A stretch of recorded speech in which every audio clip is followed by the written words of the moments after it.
Hi, I'm Genevieve. I'm polyamorous for 12 years, and in this media series, I'm going to be looking at non-monogamy in film and TV. What do they get right? What is messy and they get wrong? In my opinion, let's get into it.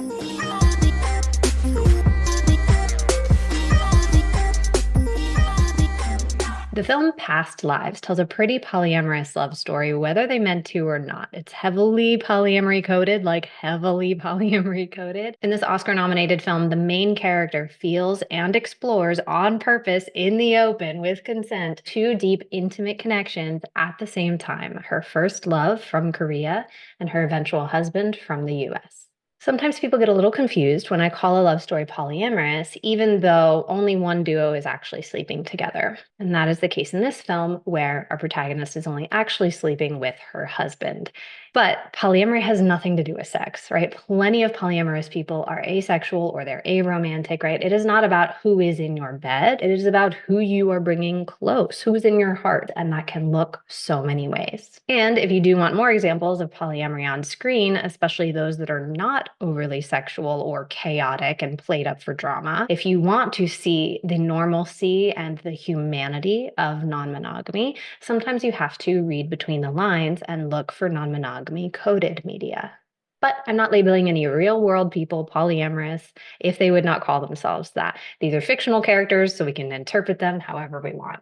So let's explore all the ways that I see Past Lives as a not so secretly polyamorous film. Okay, so let's start with a brief synopsis in case you haven't seen it. Obviously, spoilers ahead. We actually open the movie looking at these characters through the eyes of confused onlookers who have no idea what this relationship even is. Who do you think they are to each other?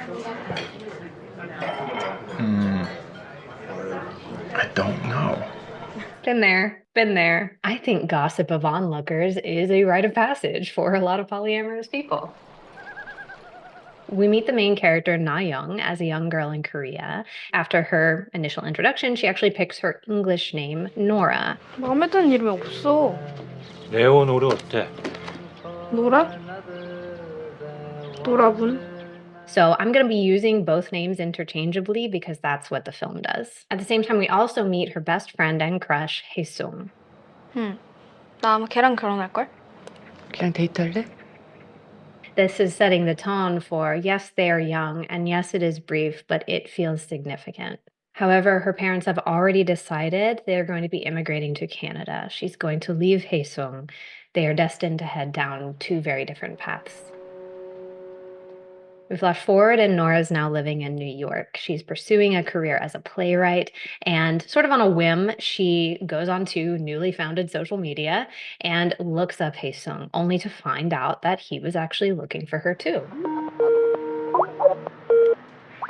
Skype sound. Side note, how much did Skype fumble the bag when it came to the lockdowns? Like, you could have been Zoom, baby. You were primed to be Zoom. Anyway, so that also, contextualizes the era of like the 2010s, early 2010s. They are reconnecting via Skype and begin chatting online on a very regular basis. However, Na-young realizes that the lives that each of them are pursuing, along with their present circumstances of a 14-hour time difference, they are in two very different worlds. There are huge barriers to their connection. She is sort of overwhelmed by that, this question of like, what is this? How are we going to keep doing this? And she asks to stop chatting for a while. 내가 12년 만에 친구를 찾았는데 Now, Haesung is upset but can't like fully admit why. 뭐가 미안해. 우리가 뭐 사귀기나 했냐? And at that point, they disconnect again. Nora leaves for the city for a writer's retreat where she meets Arthur and they fall in love. We get another time jump where Nora and Arthur are married now in New York, and Haesung, having just broken up with his longtime girlfriend, takes a trip to visit the city for the first time. He's denying to his friends that it has anything to do with Na-young, but He came here to see me. after spending the day with her, a lot of tension, a lot of long pauses, and deep emotions welling up, it's clear that that's why he's there. At first glance, this could look like the cliche love triangle we've seen a million times, where the trope of two romantic interests with someone caught in the middle. Except in those stories, usually there's secrets and lies. It's not all out in the open with everyone knowing what is happening. But as well, usually there's this competition inherent to the unfolding of these stories where the person in the middle is like trying to gauge who's quote unquote best, who's going to win, right? And then when they ultimately do pick the winner, monogamy is framed by the movie as being like a relief, a happy ending, a conclusion that is comforting, like a warm blanket. You don't have to struggle anymore. You don't have to choose anymore. You've picked one and now you can rest, right? Like that's kind of how those love triangle competitions usually unfold. But in past lives, they do everything differently. They challenge monogamous norms on purpose. They say, why is this what we have to do? Our protagonist openly explores concurrent love with the men supporting this, and then the two men even getting to know each other and making an effort to be kind and supportive to each other. 배고파요? 파스타? Pasta. Yeah. That's polyamorous as hell. I think an extra layer to this love story is how it is told. It is a love poem full of metaphor, full of symbols and rhythms and yearning and aching. It is vibes, It is not explicit or on the nose, hardly ever at all. And it feels like the script and the dialogue is accentuating and maybe filling in the gaps to what you see rather than the other way around. Let's talk about bridges and windows. Let's talk about connections and barriers. Bridges being structural connections, they are often driven over when characters feel close to each other. They are seen broken and fractured in the background when characters are feeling distant from each other. A bridge dominates the shot when Hae-sung and Na-young are finally reconnecting again in person for the first time in years. And similarly to bridges, we've got windows showing up over and over again. Outside looking in. You're so close, I can see you, but there is something in the way. Characters will be isolated, staring out of windows when they feel alone. But not all of the windows are closed. When we first see Arthur, it is through an open window. There is a notable lack of any sort of barrier between them. The house where they are staying for the art residency notably features like countless open doors and windows to an almost kind of ridiculous degree. Like, okay, girl, we get it. But yes, this is a place where connecting is easy, where hearts are open, and there's nothing in the way. And so once I clocked those metaphors, I started looking for other infrastructure that was, playing a role in people getting together or being pushed apart. In New York, when Na-young and Hae-sung are waiting to board a ferry to go around Liberty Island, an American flag is literally in between them. It is separating them in the frame. And while they ride the boat, they stare up at the Statue of Liberty, one of the most well-known symbols of the US, and Hae-sung comments, 뒤돌아있네. she is turned against us. I think probably one of my favorite visual metaphors is a representation of childhood and memory, which is the spinning carousel. While Nora is sort of time traveling in her mind, bringing herself back to growing up in Korea, reconnecting with Hae-sung on what they did share together in overlap in real life, that has this carousel just spinning behind her, lit and animated, and her head is swirling. Like, I find that to be very hypnotic and really beautiful. And then later, when she is back talking with Arthur about how she usually only dreams in Korean, she doesn't dream in English, he is feeling a little bit separated. He doesn't have access to that part of her. He doesn't have the ability to ever share the same mother tongue or share a similar childhood culture. And we end that scene and that sort of ache cutting back to the carousel with the lights turning off. I dream in a language that I can't understand. It's like there's this whole place inside of you where I can't go. On my Patreon, I have a long form video called Why Don't We Share That, which does explore a bit more of like this distress that can come up when you don't share everything with a partner like you're told you're supposed to. But I see that here where like a lot of tension and insecurity, especially in Arthur's part, at his realization that he will always be from the US. Korean will always be a learned in adulthood language, an entered into adulthood culture. He will always be a guest in that space. He will never be Korean, right? And so that creates this feeling of like, am I enough for you? Like, I don't understand your dreams. Does that mean something's wrong with our relationship? And I imagine even if Haesung wasn't in the picture, he would feel that ache. But when there is another love interest or another significant connection, that can then spotlight the fears or insecurities we already had. That can then shine a light on like, oh, I really feel this now. It is really contrasted now. And I'm suddenly very aware of and confronted with all of the things that I fear I am not enough of. Childhood sweethearts who reconnect 20 years later only to realize they were meant for each other.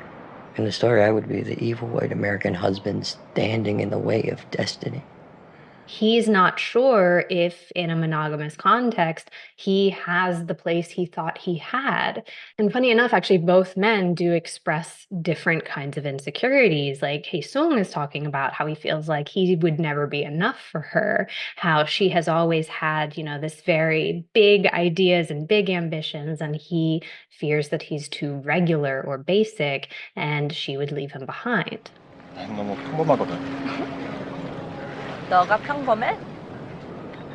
직업도 평범하고 수입도 평범하지. 모든 게 다 평범해. Meanwhile, Arthur is also a best-selling author and creative. And, in that respect, he and Nora are a bit more of peers there, right? So both of these relationships have a lot of significance, and she is their equal in a lot of ways. And the two men are very different from each other. But very importantly, Nora is not doing that to them, right? She is not weighing her options. She is spending time with and appreciating what each man is, not what they aren't. So I think that is also very familiar. And I encourage that when people are practicing polyamory is to try and get the competition out your head, because if actually what you're doing is trying to accept that so many different kinds of love can exist, then we don't want to compare the incomparable.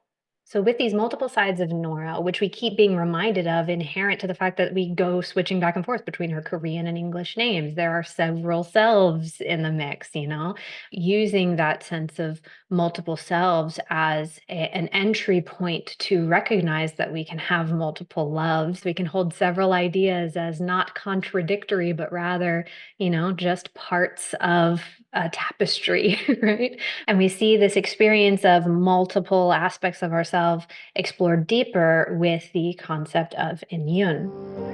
It means providence, but it's specifically about relationships between people. It's an inyon. If two strangers even walk by each other in the street and their clothes accidentally brush, because it means there must have been something between them in their past lives. If two people get married, they say it's because there have been 8,000 layers of inyon over 8,000 lifetimes.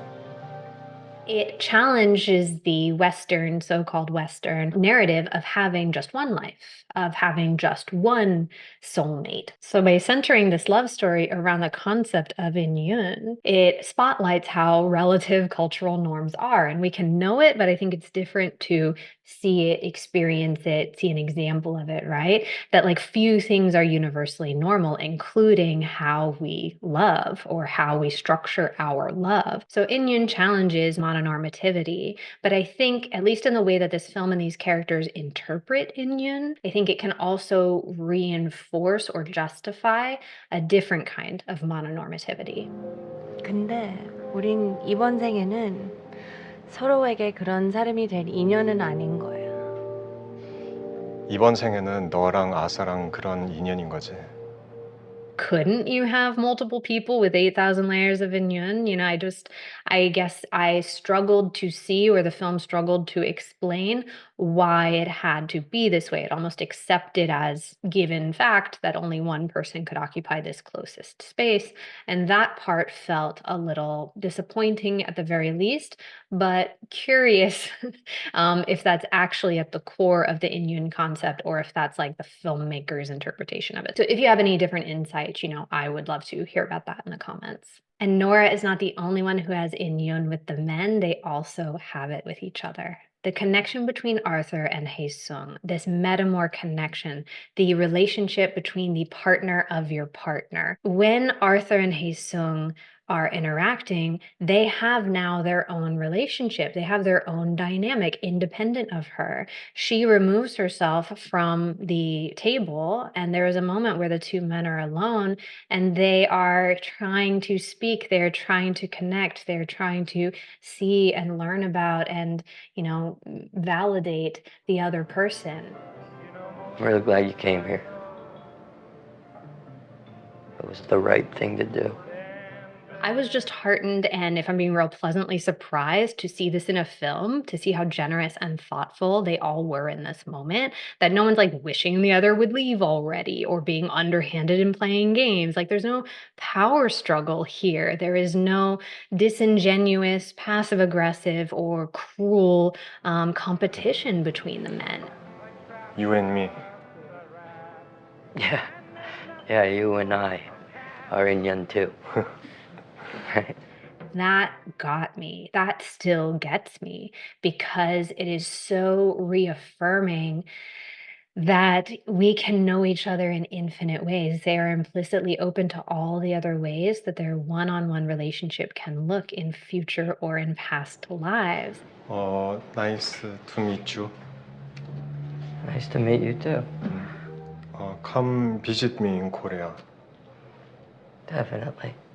It felt so expansive. It felt so full of love. It felt so unrestricted and like no one was imposing, rules and barriers and gates to the nature of two humans interacting. They just let the interaction swell and be new and different and undefined and scary, but still feeling that warmth. Like that is so beautiful to me.